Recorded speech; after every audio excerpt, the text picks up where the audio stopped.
എന്തുവാടാ അവിടെ സൗണ്ട് കേട്ടെ? ആരാടാ നീ? എന്തിനാണ് എന്നെ ഇങ്ങനെ ശല്യം ചെയ്യുന്നത്?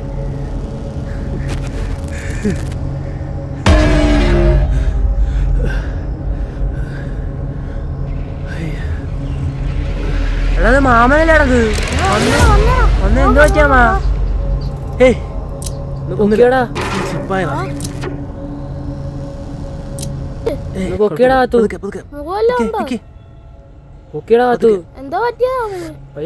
സ്റ്റാൻഡ് കിട്ടി.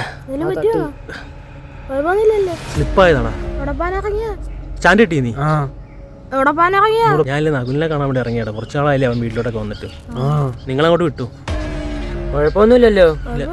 കുഴപ്പമൊന്നുമില്ല. കളിക്കാൻ വരുവേ. വാടാ എന്നാ. അമ്മാരൊക്കെ കളിക്കാൻ വന്നാണോ? എവിടെ പോവാ? 2 ദിവസം കൊണ്ട് പനിയായിരുന്നാ, പെട്ടുപോയി. ഞാൻ അത്രോളം തന്നെ കിടന്ന് വിളിച്ച്. താനെന്താ ഫോൺ എടുക്കാത്തേ? പനിയായതിൻ്റെ അങ്ങോട്ട് ഇറങ്ങിയില്ലടാ. അന്നത്തെ സംഭവത്തിന് ശേഷം നല്ലൊരു പേടിച്ചടാ, പനിയും പിടിച്ച്. ഏതാ കൊച്ചിനെ കിടന്ന് പറഞ്ഞതോ? താനീ പറയുന്ന കൊച്ചിന് വണ്ണം ഉണ്ടോ? ഉണ്ട്. മുടിയൂറുണ്ടാണോ? അതൊന്നും ഞാൻ നോക്കിയില്ല. കൊച്ചിനെ കണ്ടപ്പോൾ ഞാൻ ഇറങ്ങി ഓടി. എന്നാൽ ഞാനൊരു കാര്യം പറയട്ടെ. താൻ ഈ കൊച്ചിനെ കാണുന്നതിന് മുമ്പ് ഞാൻ ഈ കൊച്ചിനെ സ്വപ്നത്തിൽ കണ്ടു. സ്വപ്നത്തിലോ? വിശ്വസിക്കുമെന്ന് എനിക്കറിയില്ല. ഞാൻ ഇങ്ങോട്ട് വരുന്ന വഴിക്ക് ഈ വണ്ടിയുടെ കണ്ണാടി കൂടെ ബാക്കിൽ ഞാൻ ഈ കൊച്ചിനെ കണ്ടു. ഞാൻ ഉരുണ്ടടിച്ച് താഴെ വീഴുകയും ചെയ്തു. വണ്ടി വന്ന് പൊക്കിയെടുത്തത് നമ്മുടെ അച്ചുവും കാർത്തികനും കൂടെ. ഞാൻ അമ്മമാരോട് പറഞ്ഞിരിക്കുന്നത് വണ്ടിയിൽ സ്ലിപ്പായി വീണെന്നാണ്. അപ്പോൾ ഇതിനകത്ത് എന്തോ പ്രശ്നമുണ്ടല്ലോ. ഞാൻ ഒരു വട്ടം കണ്ടുള്ളൂ. നീ എത്ര വട്ടം കണ്ട്? 2 വട്ടം. ഇത് കളിയല്ല. എന്തോ പ്രശ്നമുണ്ട്. ഇത് കളിയല്ല. നമുക്കൊരു കാര്യം ചെയ്താലോ? എൻ്റെ ഒരു അമ്മാവൻ കാവിത്തറ താമസിക്കുന്നുണ്ട്. നമുക്ക് പുള്ളിയെ ഒന്ന് പോയി കാണാം. നാളെ തന്നെ പോവാം. കാരണം ഇത് ഒരുപാട് നീട്ടിക്കൊണ്ട് പോകണ്ട. അതായിരിക്കും നല്ലത്. പുള്ളി എന്തോ പറയുന്നത് നമുക്ക് നോക്കാം. എന്തോ ഒരു വല്ലാതൊരു പേടിയാവുന്നു ഇതൊക്കെ കണ്ടിട്ടും കേട്ടിട്ടും ഒക്കെ. എല്ലാ ദിവസവും ഓരോ അനുഭവങ്ങൾ ഇങ്ങനെ വന്നുകൊണ്ടിരിക്കുക.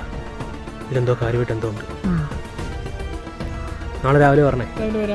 എന്തായാലും നാളെ കാണാം. നാളെ രാവിലെ നമുക്ക് പോവാം. ഓക്കെ എന്നാ.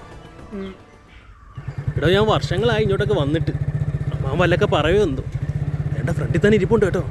അമ്മാവനല്ലേ കേട്ടോ. നിർത്ത്.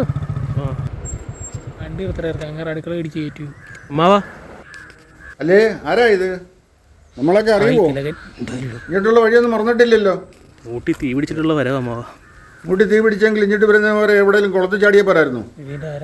അമ്മാവൻ നിനക്ക് അങ്ങനെ അതല്ല അമ്മാവാ, ഞങ്ങളൊരു സീരിയസ് ആയിട്ടുള്ള കാര്യം പറയാൻ വേണ്ടി വന്നതാ. കുറച്ച് ദിവസങ്ങൾ കൊണ്ട് അനുഭവിക്കുക.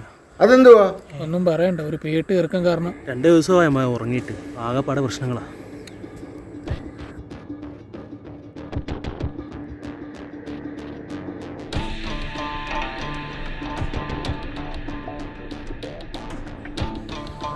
അതിന് എൻ്റെ അറിവിൽ നല്ലൊരു ജ്യോത്സ്യനുണ്ട്.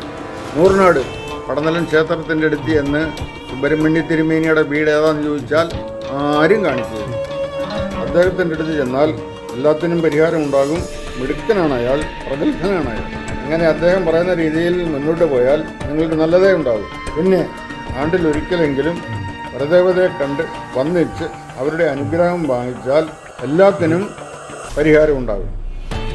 ശരിയെന്നാ. ഒക്കെന്നെങ്കിൽ ഇന്നെ പൊയ്ക്കോ. ശരിയെന്നാ. ശരി. ഓടിച്ചോ. ഇങ്ങോട്ട് ഞാനല്ലേ ഓടിച്ചു, അങ്ങോട്ട് ഓടിക്കും. എനിക്കൊന്നും വയ്യ. ഒന്നും ഓടിക്കടോ. മരവാണത്തിനെ കൊണ്ട്. ചേട്ടാ, ഈ സുബ്രഹ്മണ്യൻ തിരുമേനിയുടെ വീട്ടിലോട്ട് പോകുന്ന വഴിയാണ്. ശാല അങ്ങോട്ട് വന്നിട്ട് ലെഫ്റ്റ് തിരിഞ്ഞ് റൈറ്റ് തിരിഞ്ഞ് രണ്ടാമത്തെ വീട്. നേരെ പോയിട്ട് ലെഫ്റ്റ് തിരിഞ്ഞ് റൈറ്റ് തിരിഞ്ഞ് രണ്ടാമത്തെ വീട്.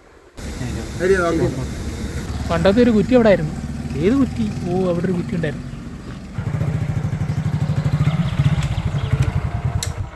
വിളക്ക് കഴുകുന്നു. തിരുമേനിയുടെ ആൾ വല്ല ആയിരിക്കും. ആരാ? എവിടുന്നാ? ഞങ്ങൾ ഓച്ചറന്ന് വരുമായിരുന്നേ. തിരുമേനി ഒന്ന് കാണണമായിരുന്നു. തിരുമേനി ഒരു പൂജയിലായിരുന്നല്ലോ. അയ്യോ, അങ്ങനെ പറയല്ലേ. ഞങ്ങൾ ഒരുപാട് ദൂരത്തൊന്നും വരുമോ. അത്യാവശ്യമായിട്ട് കണ്ടേ പറ്റത്തുള്ളൂ.